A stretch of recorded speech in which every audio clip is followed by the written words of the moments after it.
Glad I got that out. Oh, the tweet. Oh, the tweets. You want some of that tweet? Has it Tweet been action. handcrafted yet? Oh, I've got a special one that I I've want, been working on all morning. I want an artisanal tweet. This is an artisanal tweet that I've gathered from the forest floor of the Alps. Boom. And we're live, Lewis. Boom. And we're The excitement is palpable. all right, Lewis. Let's wait for them all. Let's wait for the tens of thousands to file on in. I know you're chomping at the bit to get through the specs for the MacBook Pro I and like the new more than a wall of specs. Mac Mini. You're a specs guy. Oh, Just tell me, Matt, worn them all ma'am, my life. ma'am, just tell me the specs. We don't need to have all this small talk. Just tell me what the specs are. And I got a lot of specs for you this episode here, Lewis. You're going to love this. But let's wait for the good people to pile in. And we'll start. Let's see here. I'm having the same problem I had last time where the chat's not working. So if you're chatting, I can't see it, but it's going to be coming in here in just a sec. Oh, we got Dipsy Doo. He's fired up. He says, Gryffindor. Oh, wait. He got fired already. I have no idea what that means. Oh. No. Griffin will be back. He's currently in one of those neck irons in the Cultimac writing room. Not that he did anything wrong, but Lewis is into this thing called pre-discipline, just to kind of keep you on your toes. So you'll get in trouble and you don't know why. Well, it's pre-discipline. He's conditioning you for something that you may do wrong in the future, and he's punishing you for it in the present. I could sense something was gonna an improper use of the word "it's." And don't even think about using the wrong there. That's an apostrophe abomination is what was about to happen. Well, it's a good thing you caught that thing early. Let's see here. We got Mark Horton here who made it live. Dipsy Doo saying, is it a shot collar? No, although that is a suggestion that we should consider. I thought you said shot collar, but you said shock collar, didn't you? Well, we can consider both, Lewis. Do they make a shot collar or shot collar? Shot collar. Shot collar is, what is that?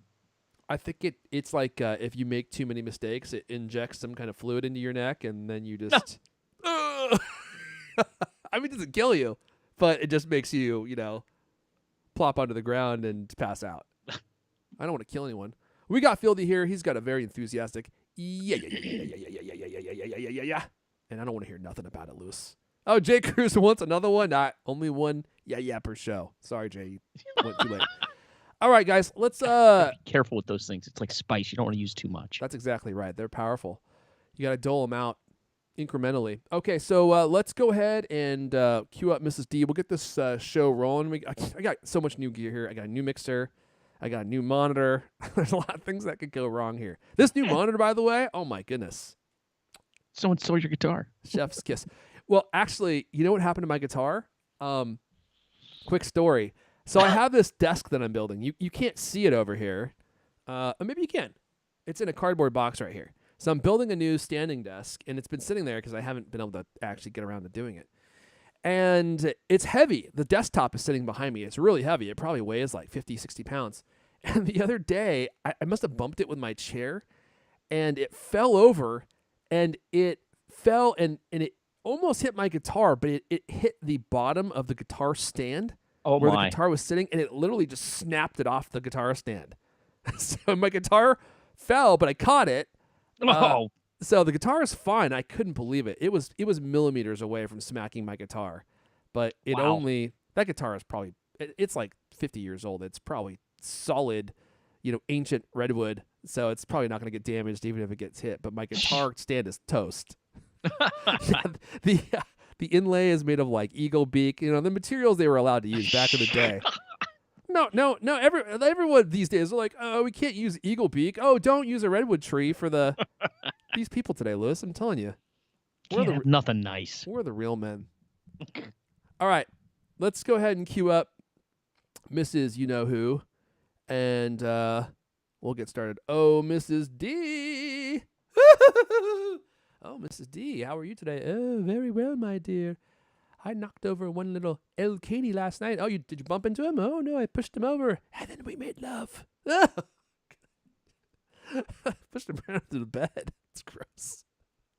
don't need to hear that, Mrs. D. If you don't mind, let's change gears here.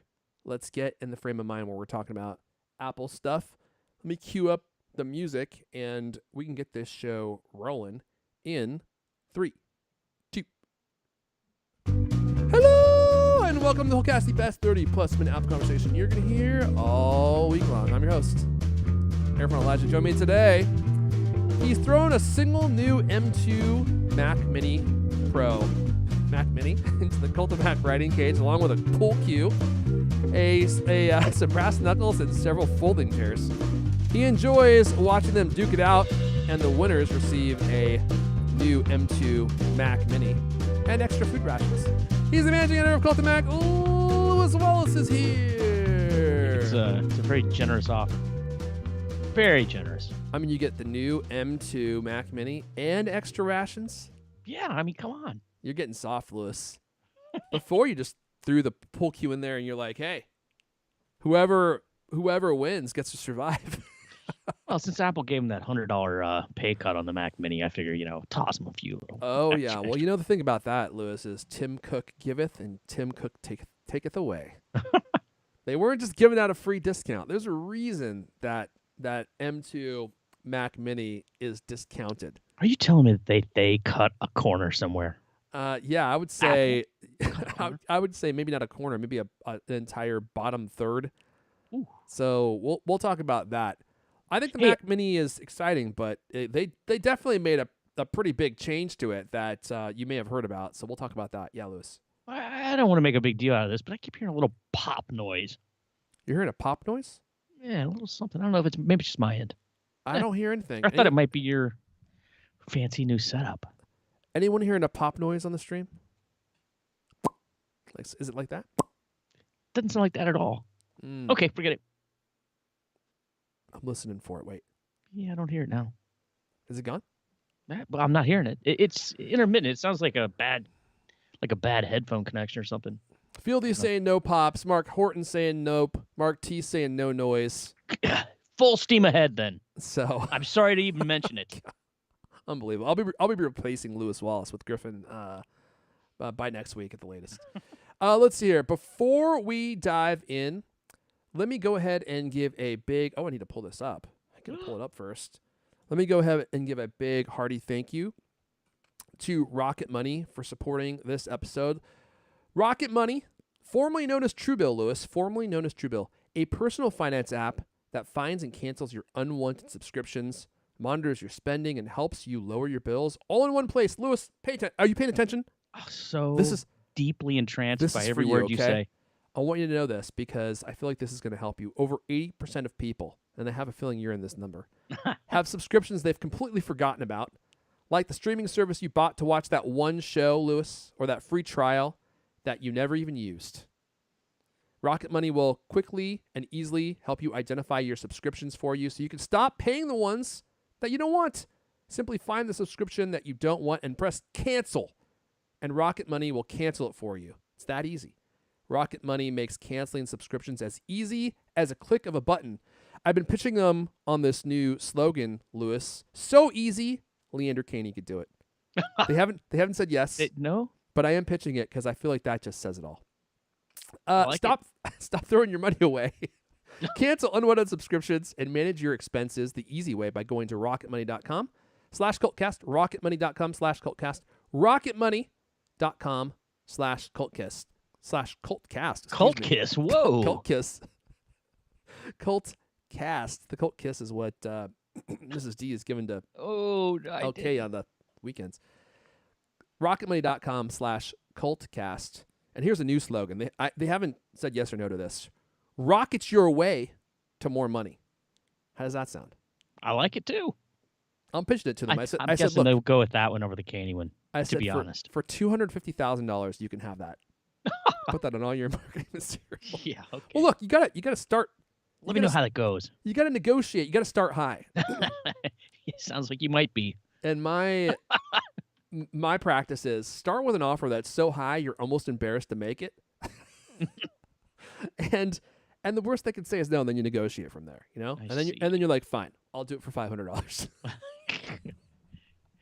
Price anchor, And some Lewis. free rations. It's all about marketing. We could talk about this at the end of the show. But in the meantime, let's go ahead and just dive right in. So what are we talking about today? Well, of course, we've got the new MacBook Pro with the M2 Pro and M2 Max. Some surprising benchmarks. We also have some more benchmarks on the Mac Mini. The Verge calls it the Mac Mini Junior. I think that's a play on what I was calling it, quite honestly, the Mac Mini Pro. And they couldn't use that, obviously, because it would I prove... thought they called it the Mac Studio. Oh, I'm sorry. Junior? Yeah, the Mac Studio Junior. Right? Yeah, the Mac Studio Junior. And I'm like, Mac Mini Pro, I feel like has a nicer ring to it. I thought they should call it the Mac Studio Shorty. That would work. Regardless, they'll be hearing from my high-powered legal team. $250,000. Start with that. Oh no, for the Verge, $500. They don't get any discounts. No discounts. I see. Yeah, and then we have some interesting tidbits on the new iOS 16.3 release and a interesting update for HomePods. Do you have HomePods? Well, Apple just released another major update for HomePods. It just came out, and there was something in there that I noticed that I was like, you got to be kidding me. After 5 years of owning the HomePods, they finally fixed this problem. It's actually been one of my biggest annoyances with the HomePods, and I never even thought that they would fix it because no one seems to ever talk about it. But they suddenly fixed it. So now that the new HomePod is coming out, they're releasing updates for it, and they don't have to be so secretive about it. I see you doing some eyebrow bounces. Is it Siri? Did they fix Siri? No. Look, that will never be fixed, Lewis. Unless they announce that they're going to be like changing the OS and putting like the Amazon ECHO software on there, which is unbelievably good. All right, should we just dive right in here, Lewis? Let's talk about the 2023 MacBook Pro review roundup. M2 Max brings considerable performance boosts, and I think that's actually pretty true. Of course, there's not a whole lot aside from that spec bump. Is considerable. There, or is there? What's the meaning of considerable? Yeah, so the reviews are in. The verdict is it's a spec bump. That's what everybody said. Basically, everyone says, what do you know? Looks exactly the same as the last one. Runs a little faster. Great, okay. But, it is first independent look. People got the, early access. I know, all these... handful of hand-picked publications. They're the access media, Lewis. Access media.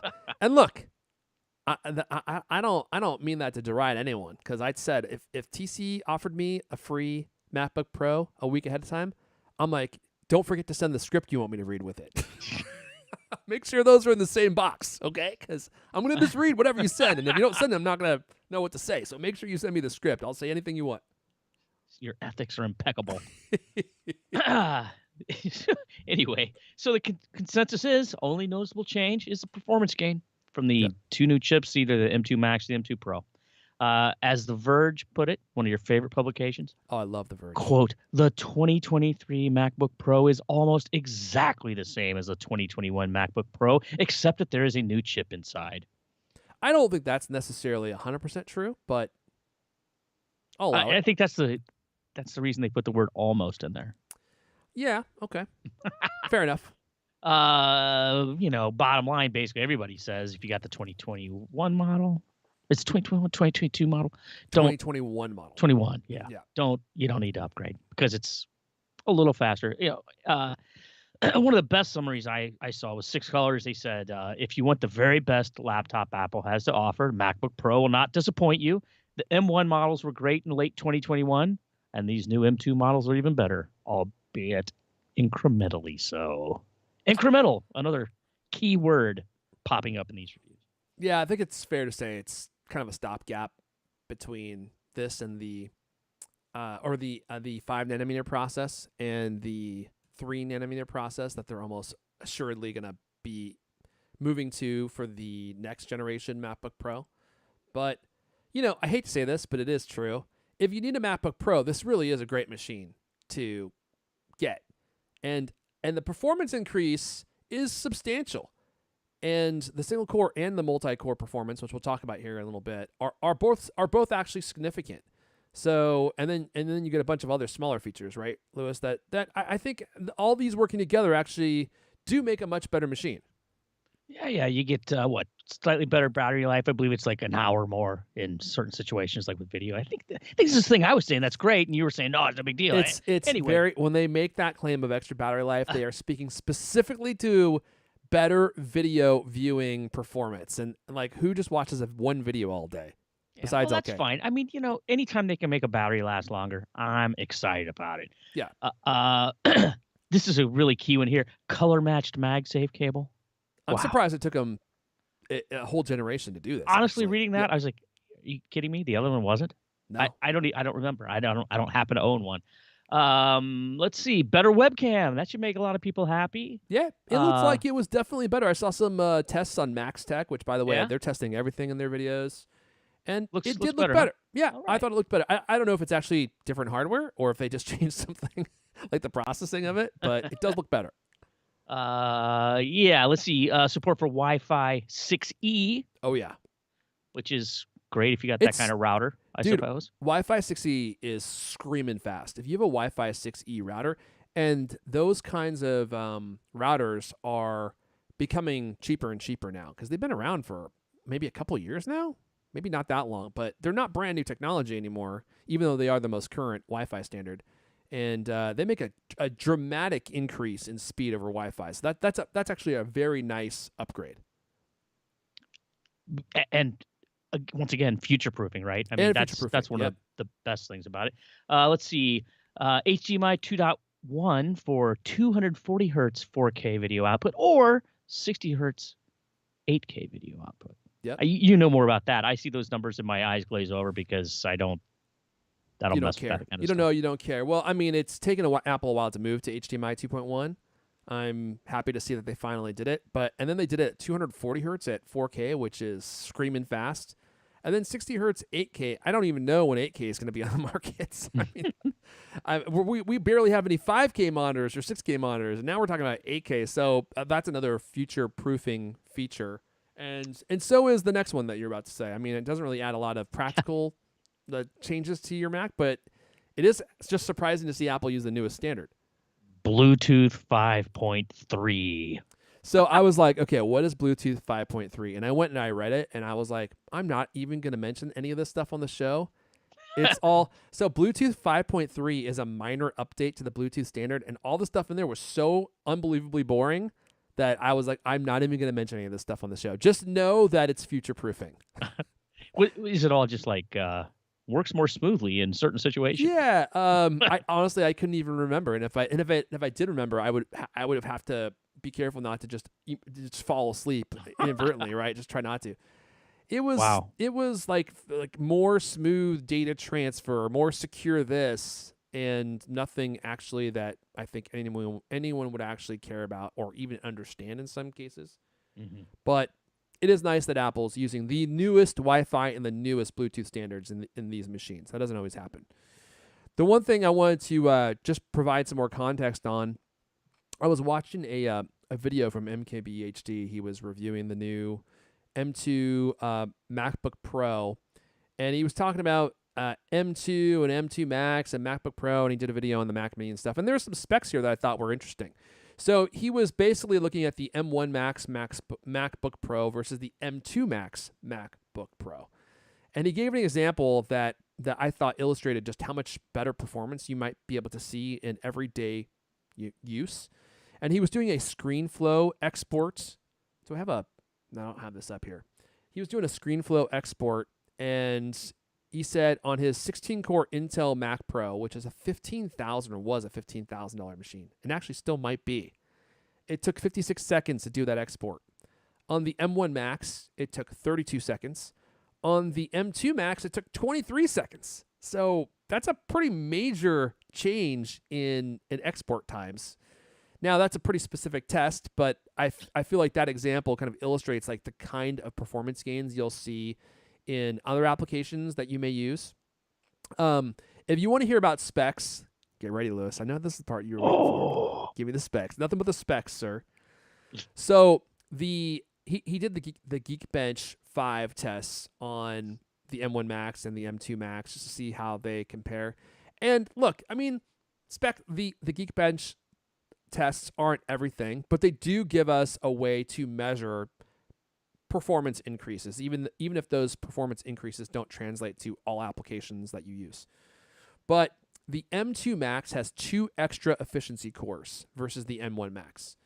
And it also has just a faster clock speed. So in the single core tests, it did 15% faster than the M1 Max.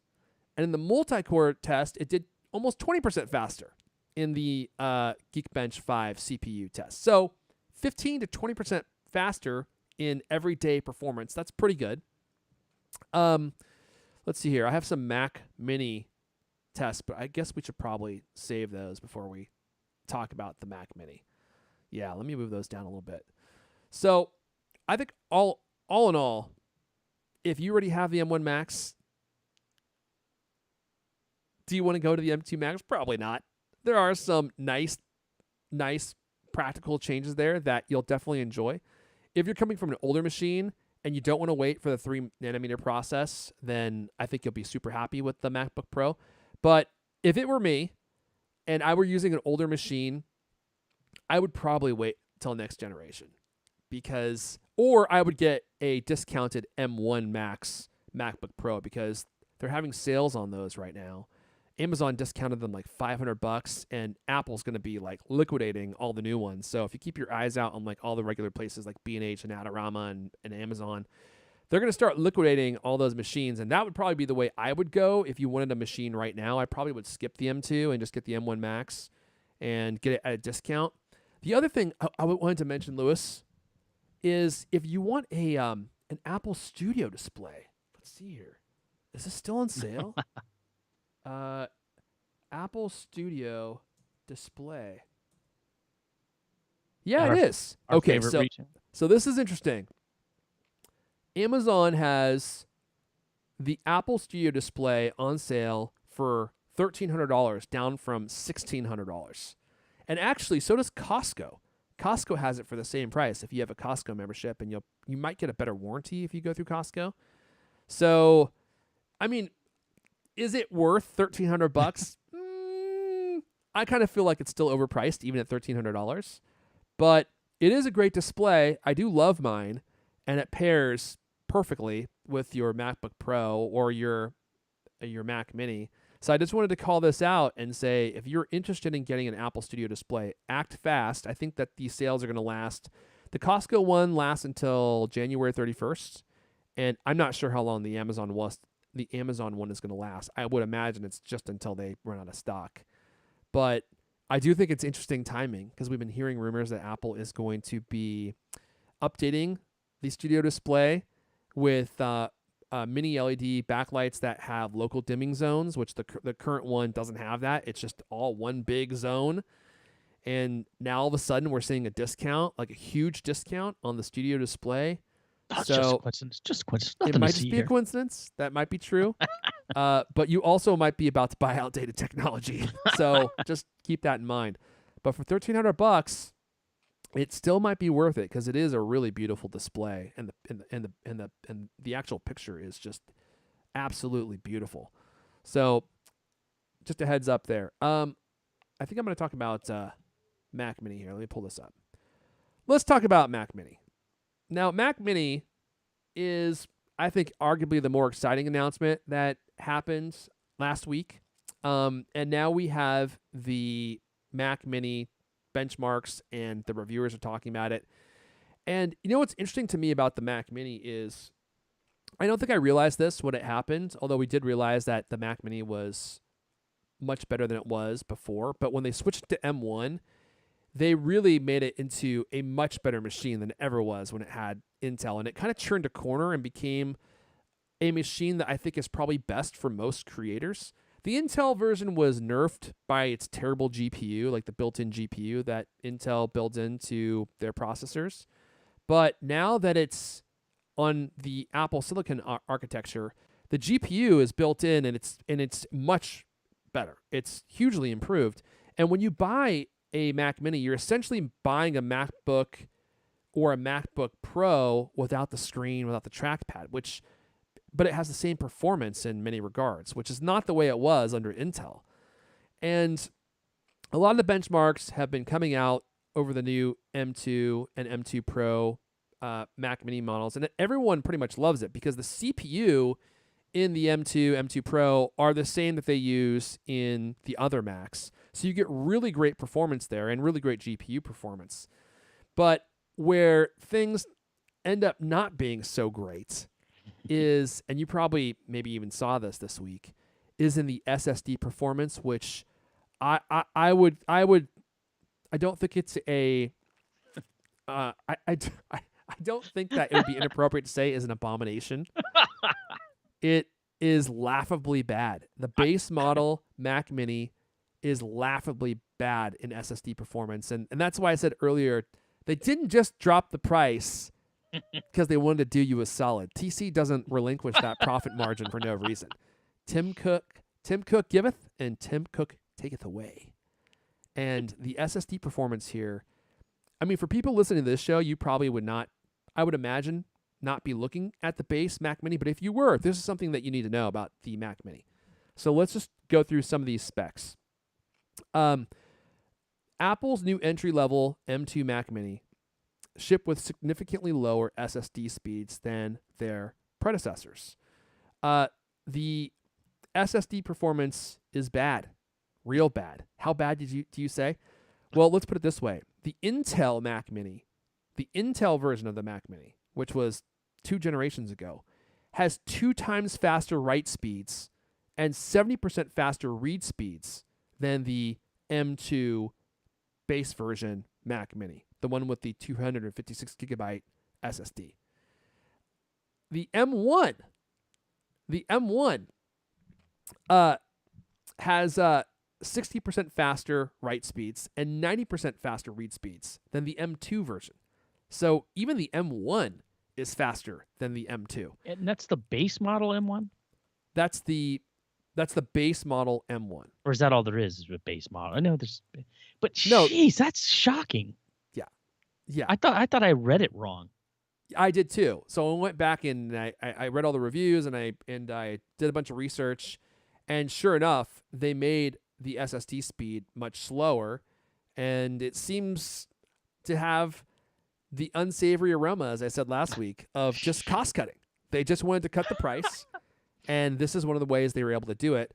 And also, they generally with the higher with the higher spec SSDs, like the 1 terabyte, 2 terabyte, they actually run those in RAID. So there will be 2 SSDs, and they write to both of them at the same time, which dramatically increases the write and read speed. It doubles it, basically. So a lot of people are saying that, look, it doesn't really matter what the SSD speeds are because they're fast enough. I don't think that's true. I think that the SSD speed makes a huge difference in everyday life. Like if you're just transferring a file. So Max Tech did this test where they were transferring a 42.5 gigabyte file. Now that's big, admittedly. That is big. But even if it were 5 gigabytes, right, or 10 gigabytes, I don't think that's that outrageous if you're doing any kind of video work or anything. So they did this transfer with the base model M2 MacBook Pro and the base model M2 or the 512 gigabyte MacBook. Did I say MacBook Pro? MacBook, or the Mac Mini, excuse me. And then the 512 gigabyte Mac Mini. And the 256 gigabyte version did the transfer in over 2 minutes, almost 2 minutes and 20 seconds. And the 512 gigabyte version did it in 23 seconds. So it's not an insubstantial amount of performance difference there. I think that you will see that in everyday use. I like their graphic there pointing out that lower is better. Yeah, well, I do appreciate that in a good infographic. I do too, because sometimes they're showing these things so fast that you need to know exactly what they're measuring. That's an astonishing difference. Yeah, and it's not just the Mac Mini, it's also the base MacBook Pro that has just the single SSD, and the performance is the same across the board there. So if you're going to get one of these base machines, you just have to know that you're going to be taking a massive hit in SSD performance. And if you're wanting to spec the Mac Mini out, you can definitely do that, and I think you can make it the perfect machine for creators. But once you start speccing it out, because the options are so expensive, it's no longer a really great value anymore. In fact, I think a specced out, I specced one out with, I think, 2 terabytes of SSD space, and it had 32 gigabytes of RAM, I believe, and I got it to $2,000, no problem. And I'm like, now you're just buying basically a Mac Studio. So, and now you have to look at it and see which one has the features that you need, because they're so close in performance in so many different ways. So, again, I don't think most people watching or listening to this are going to go for the base Mac Mini. It is probably fine for just everyday computing if you just need something for basic. Essentially, like if you're looking for a MacBook Air and you want MacBook Air performance. I don't know if I like the way you said that. Then if all you do is make Skype calls for a podcast. What if you type occasionally? Occasionally type, then it's perfect. If you're not moving big files, then, and maybe most people aren't moving around big files, but I'm moving a lot of files a lot. And so You're a file mover. I'm a file mover. So I need speeds that are fast. I mean, I just spent like almost $1,000 upgrading my network so I could transfer files faster.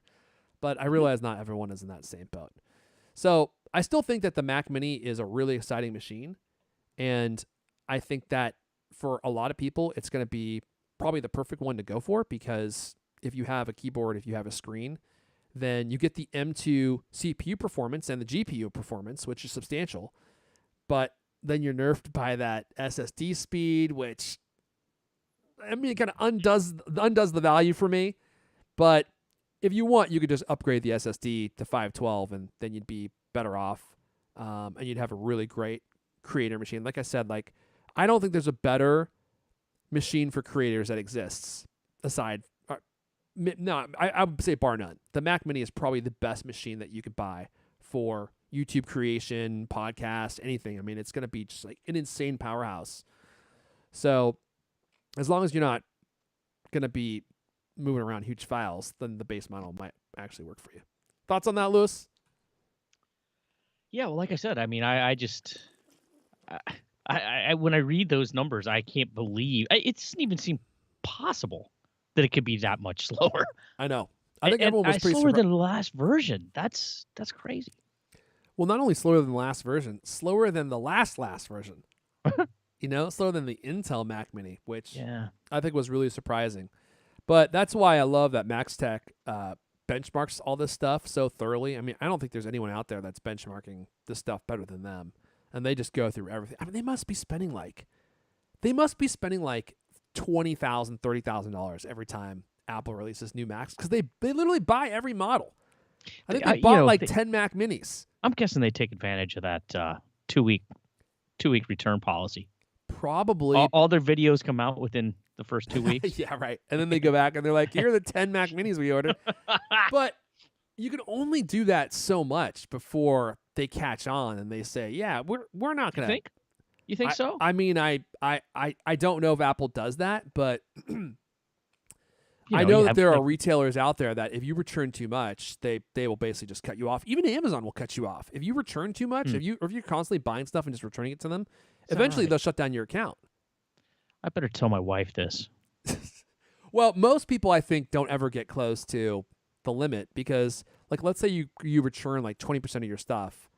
I would imagine it's not that bad. But if you're buying $10,000-$20,000 worth of stuff, and you're only keeping, a couple thousand of it every time you buy all this stuff, then Apple's going to be losing money on you because you're wasting all their. But it's like buying 10 pairs of shoes and only one fits. You got to take them back. What are you going to do? Well, I feel the same way. So there's a retailer, which I won't name, where I buy my clothes from, and I'm like right between a small and a medium in their sizes for some reason. And, sexism at work. The men's department is never nearly as full as the women's, right? So they don't have any selection in store, and you have to buy everything online. So I do. And then I return stuff, and I probably return, I would say 70% of the stuff I buy, because you don't know what size is going to fit. and things look different in person than they do online. And then one day they sent me an email and they're like, hey, we just wanted to reach out and see why you were returning so much stuff and blah, blah, blah, blah, blah. And, and I forget exactly what they said, but it felt like it was threatening. Is this from one specific manufacturer or No, a this department store? This was a department store. Oh, so well, I mean, if there was any standardization whatsoever, you wouldn't have to do that. But I mean, you buy 6 shirts, all large. One of them you can't get into, and the other one you're swimming in, right? I mean, that's exactly crazy. right. That's It's exactly crazy. Right. And they have all these different brands they sell, so you never really know exactly. So I don't think it's that strange because I'm like, you're basically an online retailer. Like, it's closed, man. Like, what do you expect? Yeah, exactly. And not to go off on a tangent, not that we would ever do that, but shoes sometimes by the exact same brand, you buy the exact same size, they don't fit the same because they use a different last. And if you talk to someone, they say, oh well, that uses the 53L last and the other one uses the 292 last. It's like, how are you supposed to know that as a consumer? Yeah, it's not like they're making it's not like they're making screws and fasteners for satellites here. It's not a precision business. But what's the point? Why in the world would a shoemaker have a shoe that they call an 8 and another shoe that they call an 8 and they're not the same size? Or shirts. Like, you'll get 2 mediums and one is way too small, and then one of them, as you said, you're swimming in. There's a lot of variation there. That's what I was super annoyed because I'm like, I don't feel like what I'm doing is unreasonable.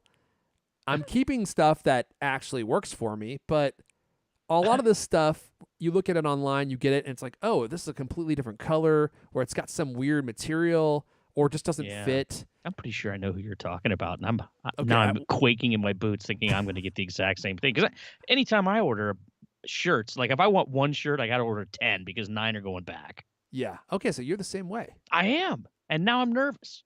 Next, we'll confer after the show. I don't want to call out the retailer because I do like them, but that really, I was like, it just rubbed me the wrong way. Yeah, the feeling's not mutual. They just kind of rubbed me the wrong way because it wasn't like an automated boilerplate email. It was like somebody in customer service kicked it up to the upstairs office. Wow. It looks like somebody within the company was doing research on returns and then had like the intern start emailing everybody. Oh. So it was like a personally written email, and the tone was not right. You know?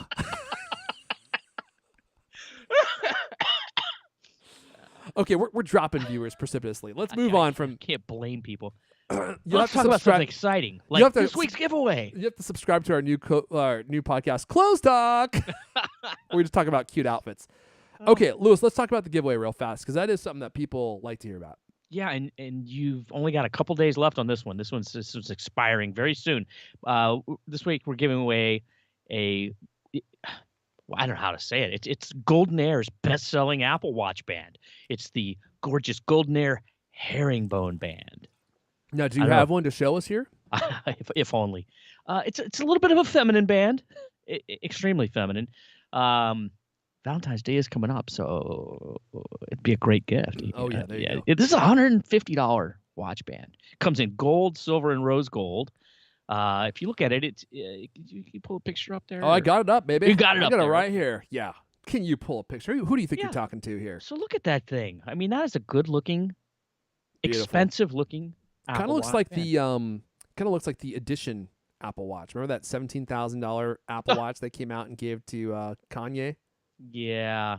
So it's like I don't know how you. I mean, they call it herringbone. It's a metal band. It's how would you describe it? It almost looks like it's woven gold or something. Yeah, it looks like it's woven. It almost looks like it's made out of some kind of woven material, like big rope weaves. Yeah, like large, not like oh, what's that one thing called? The one that Apple came out with. I was like, oh, that's so cool. The Milanese loop.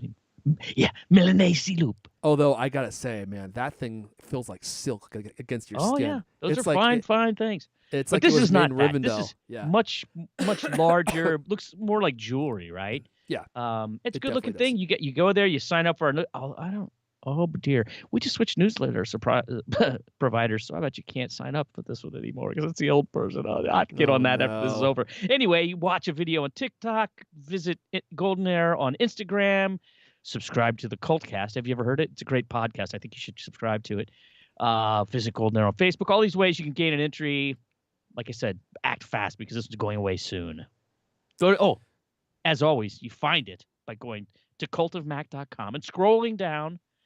You'll scroll past the new newsletter sign up, actually. And you scroll down to the place where it says giveaway, which is a giveaway that you're in the right place. Click on that, sign up, get your hat in the ring for this. Like I said, there's only one because this is a fairly expensive gift, $149, or prize, not gift. You got a chance. Get in there. You know what? You got a chance. You got a chance. Go on in there. Sign up. I'll put a link in the chat here. And I'll put a link in the show notes for those of you that want to go and give it a shot, give it a whirl. You can also just go to the Cult of Mac homepage. It's really easy to find, and just scroll down until you see the giveaway section. Click on that. And all I'm saying is you got a chance. You got a chance, baby. And just think about your lady, your lovely lady, when you give this to her. And she's like, oh my, it's so expensive. And you're like, oh, it was. But it didn't cost you nothing. That's gonna be a good Valentine's Day for you both. Okay, let's move on, Lewis. Let's talk about iOS 16.3. We got iPadOS. We got macOS Ventura. They're all here, and all here. I also wanted to talk about the new HomePod features that they added, because now that Apple has admitted that maybe not what we all knew, what we knew, Lewis, the HomePod wasn't going nowhere. They were just taking a break. And now that they have the new one coming out, they are starting to develop new features for it again to get it ready for prime time. And some of these features address issues with the current HomePods as well. So I want to talk about that a little bit. Okay, yeah. Well, so it's time to get updating. Not like a whole bunch of amazing, sort of marquee features, which is kind of odd because it's 16.3. Makes you think that it's going to be something big, right? But you do advanced data protection is now global, I guess. Which this is like the encryption that you need if you're like working in a country run by a dictator and you're tweeting about how to get around. This is like advanced. Well, it's right in the name, advanced. It's like some serious spy stuff too. Yeah, like nobody, not nobody, but most people don't need to turn this stuff on. Anyway, it completely encrypt all your iCloud data. If you do it, make sure you don't lose the key. Let's see. It also comes with Unity wallpaper and watch face. This is all tied to Black History Month. They've also got, there's a new Black Unity Sport Loop available, which does not come in the watchOS update. I think that comes in the update. Once you install it, make sure you activate the new band, and then you're like, whoa, there it is. Wow. Very cool. It's just like, yeah, okay. Let's see. This also enables the HomePod Mini's hidden sensors. Yeah, I need to. So I did the update. Yeah. But I haven't actually looked to see if I could add that. It's in there, buddy. It's in there. Don't you dare poo-poo a temperature and humidity sensor in the HomePod Mini, because I actually find that to be really useful information. Is that right? I think so. Yeah, I'm not just being cheeky here. I like to know what the temperature is, and not only that, but I'm hoping it will let you track it over time, so you can see like the temperature going up and down. I don't know about that. You're frowning in a strange way. Well, here's the thing. I went and dug around in the home thing, and the only way that I could find that sensor was by starting an automation. Like starting to set up an automation. And then when you do that, you see sensors available in your HomeKit system, right? Mm-hmm. And you scroll down to wherever you got your HomePod Mini in there, and there it is. Sure enough, it says temperature sensor and humidity sensor. So I can use it to trigger an automation, like turn off the lights if the heat gets too hot, something like that. So turn on a fan if the humidity gets too high. So I ordered 2 new HomePods, the V2s, right? And when they get here, I'm going to take the minis that I have in the Colt Command Center here, and I'm going to place them in my house, and I'm going to try to create an automation that will churn my smart plug on when it drops below a certain temperature, because I have a electric heaters that are Mm-hmm. connected to the smart plug, and then turn it off when it reaches a certain temperature. Because believe it or not, it's really difficult to find a radiator heater. So we use these external heaters in my house to keep the bedrooms warm, because otherwise we have to have our main heater running all the time, and none of us are in the rest of the house for the whole night. So I'm like, why waste the money on natural gas? And plus, natural gas dangerous, Oh Lewis. yeah, it's gonna kill you. Dangerous. So there is that. And so we could just have the electric heaters running in the bedroom at night, but it's hard to have them have the right temperature because none of them really have thermostats. And the one that I bought that did have a thermostat, the heater would just never turn off. Like Right. it just stayed on all the time. My electric bill started That's skyrocketing, handy. and I was like, "What the heck's going on?" It's the heater is just like always on. It's always warm, even when you turn it off. So there are no good radiator heaters, which are my favorite kind of electric heaters to keep the bedrooms warm. So I'm like, this would be perfect if this actually works, and I think it will. I'm sure it will. And yeah, it's a fine thing to have. It's good that it's in there. It's weird that Apple let it sit there dormant for years. I Yeah, mean, don't you find that odd? Why in the world would they do that? I do find that to be odd, but I think clearly they just wanted to release all these features all together, all at the same time, and have it also work for the HomePod version 2. And maybe they didn't want to release the software because it would alert people to the fact that there was a new HomePod coming out, because it would have been present in the code maybe, and they always find secrets in the Well, code, right? that actually makes less sense than opening it up, a year ago, right? Because if it's already in there, then people aren't. I guess maybe I don't know. Anyway, Okay, hold on a sec. Ivan Torres has said you talked about the new HomePod update, but never said which part made you happy. I'm gonna talk about that as soon as Lewis has done enumerating all these other iOS 16.3 features. So stay tuned for that. Well, we're definitely gonna talk about it. okay, let's see. Support for the new MacBook Pros and HomePod. Of course, you're gonna want to do that when you upgrade. Let's see. Release notes, blah, blah, blah. What do we got? The new Unity wallpaper. Yeah, already talked about it. Security keys for Apple ID, just in case you want to use a physical security key as part of two-factor authentication. Again, you don't want to lose that. What else is in it? Emergency SOS calls now require holding the side button with the up or down volume button and then releasing in order to prevent inadvertent emergency calls. I guess that's a nice tweak. All right, I'm pulling up the HomePod stuff here. They've also fixed an issue in Freeform. That's that collaboration app that you can use across iPad, iPhone, and Mac. It fixed a problem where drawing strokes created with Apple Pencil or your finger may not appear on shared boards. They have not yet, however, fixed a thing where the thing you draw with your pencil or your finger looks like garbage. They have not fixed that.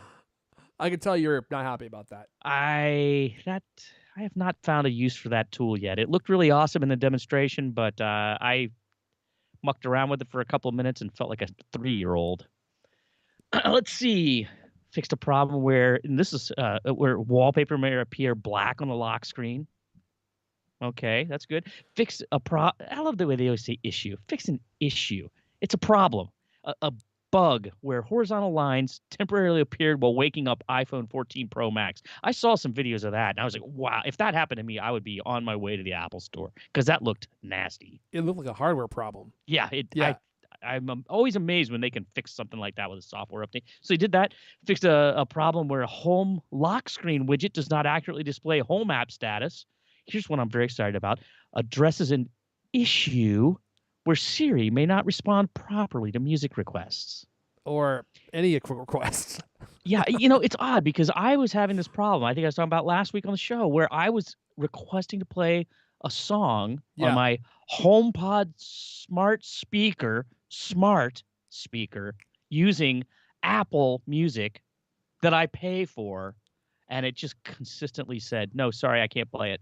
It's not in your library. I can't play it." It would not play anything at all on Apple Music for several weeks. Oddly enough, that took care of itself, and before this update came out, it took care of itself. I don't know what happened. Maybe it was just a weird glitch that was happening here and there. But anyway, now it does sound like they made Siri slightly better. I hope it works better. And last thing on here, resolved an issue. You won't believe this. Also with Siri, where requests in CarPlay may not be understood correctly. Oh, really? Okay. We'll see about that. Only 40 or 50 more issues before Siri is up and actually working. I am absolutely at my wit's end with trying to use Siri to do simple things, especially in your car. You know, you don't want to be poking around at a screen on your car while you're driving down a highway. You want to use a voice command, and you want it to actually do what you tell it to do. It doesn't seem that hard to me. Everybody else can do this. I don't understand why Apple and Siri cannot. I don't either. It's a perennial question. I mean, it's just been going on since Siri came out, and it makes so many mistakes, and it's so bad compared to what Google has and what Amazon, especially Amazon's. Amazon's is crazy. It's like it gets it right every single time. And I mean, now you've got these AI things that can write, you know, term papers for you in 3 seconds. Dude, so, I know. you know, why can I not say to my Apple smart speaker, play a song and clearly enunciate the name of the song and have it say back to me, I cannot play that song? It's insane. I know we have they just keep adding more power to the neural engine. Every time they do a release of hardware, it's like the neural engine is 40% faster. And so, well, the neural engine is for all sorts of stuff, but it's also for machine learning. But Siri doesn't seem like it's getting better. Does Siri know? Siri is 40% dumber. Does Siri know that there's a neural engine? Because I think it needs to use that neural engine to get a little bit smarter. Like, what is all this AI horsepower being used for? Yeah, you know, I haven't had that much time with these updates. Like I said, it did something fix the problem with the HomePod, thanks to a couple Cultcast listeners gave me some tips on how to fix it. But really? I didn't have to. It just resolved itself miraculously. You know. Okay. Did you try turning it off and on again? I did. Because that usually makes a big difference. Always the first thing you do. Yeah, which, by the way, not that simple to do with a HomePod. Yeah, you're right. Well, you could do it from the app. Yeah, you can, but you have to dig around and find it. Yeah, you do have to dig around in there to find it, and otherwise you kind of just unplug it. And if you need to reset it, oh man, you're gonna be Googling that for sure, because that process is not straightforward at all. I was not looking forward to that. You know, it's like unpair the stereo pair. Oh God, really? I couldn't bear myself. I was praying that the update would fix it. I don't know what did fix it, but it is fixed now. Prayerless, the power of prayer. Okay, let's see here. Well, let me talk about some HomePod updates here before we wrap up. So the HomePods also got an update. Whenever iOS is updated, they often will slip in a HomePod update with that if there's something that they want to change. And so there's actually some interesting changes here. And one of them, yes, it does have to do with the volume. One of these is actually super useful. And if you have HomePods, I'm curious to hear if you had this same annoyance as me. So first of all, let's just go through this list here. Remastered ambient sounds are more immersive and can be added to scenes, automations, and alarms in the Home app. That's actually pretty useful. And I'm going to be testing out to see how they sound probably today. I thought they sounded great before, but now they're remastered. So what does that even mean? I don't even know what that means, Lewis. I'm going to have to test that out. So this means, like you say, you have an automation set up to turn off your lights at 10 p.m. and you can also have it turn on ocean sounds for 15 minutes. Yeah. Remastered ocean sounds. Yeah, or you could use this for like white noise. In fact, when I get my 2 new HomePods, maybe I'll move the minis to my bedroom and use them for white noise. Because right now we have a white noise machine, but it's like really cheap. Doesn't really sound like it. Yeah. Oh you man, have a white noise machine? Yeah, I love having it. It's like I used to love sleeping in silence, but now I kind of like having some background noise going. Dude, especially with kids, man. Like when you got kids getting up in the morning, they're so loud. And the white noise helps with that? Oh, definitely. Really? Yeah, we have white noise machines in every room of our house. Well, every bedroom. Decibel white noise machines. And actually, I prefer brown noise. I know you're a big fan of creating brown noise too. But I prefer brown noise. I feel like it has a richer, fuller sound spectrum and is more relaxing. I feel like white noise is usually like higher in pitch, and brown noise it's more immersive. So I want to try that out. Maybe you should go for the chartreuse noise. I'm not sure they have that added in, but so I'll make a note to file that as a feature request. Let's see here. Find My on HomePod now enables you to ask Siri for the location of your friends and family if they have shared it with you. That sounds awesome. I wonder how it would tell you where they are. Like, what is it? Does it give you like a... She is at the corner of 9th and Minna. Yeah. Or just some kind of location, latitude, longitude, or something. I wonder how that works. Latitude line. Yeah. I know. I was surprised to see this in there. I haven't tried it out. I can't wait to try it. I'm very curious.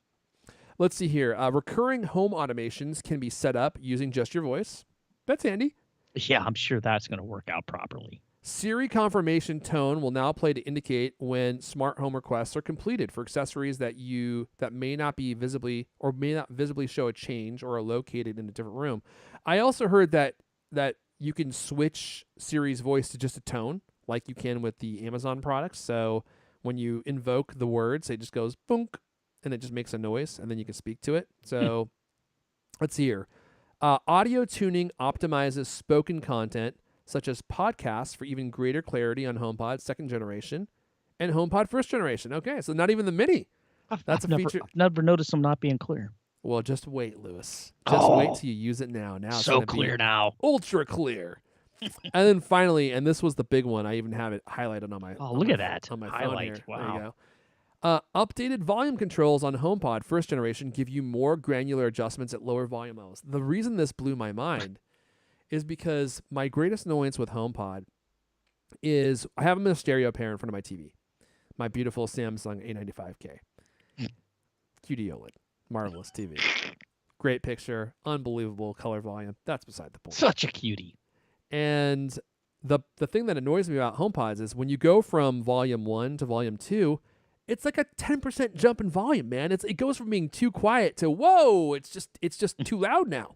And so you have to decide, do I want it to be too low or too loud? And what they've done with this update is they give you more granular control at the lower level. So now you can, I don't know what the percentage increase in volume is. I mean, it might be like 1 or 2%.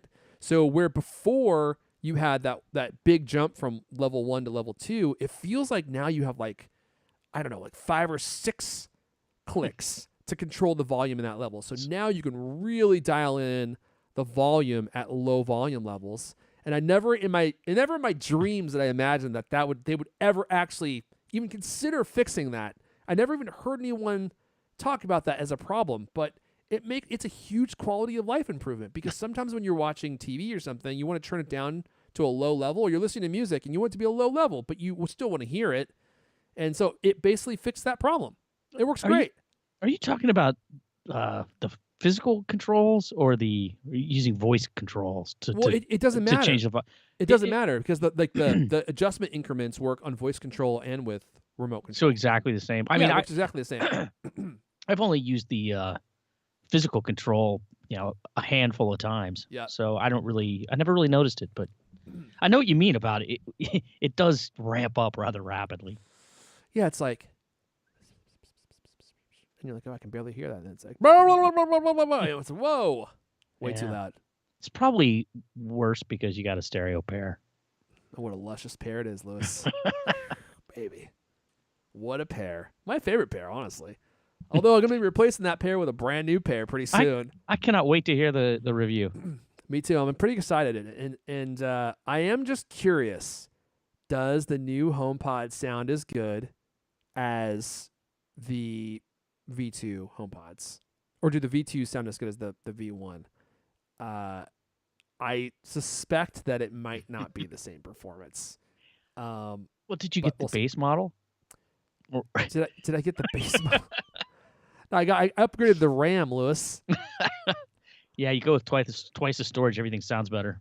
Yeah, I made sure that I got the 512 gigabyte SSD, and I upgraded to the M2 Pro, and each HomePod cost me like $1,600. Good thinking. I think it's gonna be worth it though. All right, Lewis. I think that's it. Anything else? Not that I can think of. Because if not, I'm pressing the button, Lewis. I'm pressing the button so that we can march our way right out of here. I want to thank everyone for hanging out and listening live. That's all the Cultcast we have for you guys this week. But you know what? Lewis? The fun never stops. What? The fun never stops on Twitter. I'm at Erfon, ERFON. Lewis is at Lewis Wallace. This has been the Cultcast, the best 30-plus minute Apple conversation you're going to hear all week long. New episodes of the Cultcast come out every Thursday night. I want to thank everyone for listening. Tyson saying, what happened to the British guy? Well, R.I.P. We'll have to talk about that in another What happened episode. to the British guy? Hey, nobody can even remember his name now. That's great. I can't even remember. I just remember his initials are L and K. He has been spending a lot of time getting us moved over to this new newsletter system. I'm sure he's working on it. I'm sure it's. I mean, Hey, hair listen, I'm pulled trying to, out. I'm trying to floor's wrap. just littered with hair. I'm just trying to wrap up the show. Let's say thank you for hanging out, listening live, and for listening to the audio as well. Please keep listening, please. I feel like it all got screwed up. That's all. That's we have for you guys. We'll see you guys next time. You know how Lost sometimes when you're on an airplane and it's windy and the plane's blowing all over the place and the pilot puts it down on one wheel? That was our one wheel landing right there, Lewis. It may not starts clapping. I love it. The cabin is just awash with clapping. May not have been the most elegant landing, but we got the wheels on the ground. That's what counts. All right. Adios to all you gubs in the chat. Thanks for listening live, hanging out. I feel like that whole show was like a one-wheel, two-wheel landing. Really? They can't all be three wheels, Lewis. It felt a little nerve-wracking, huh? Bye, y'all.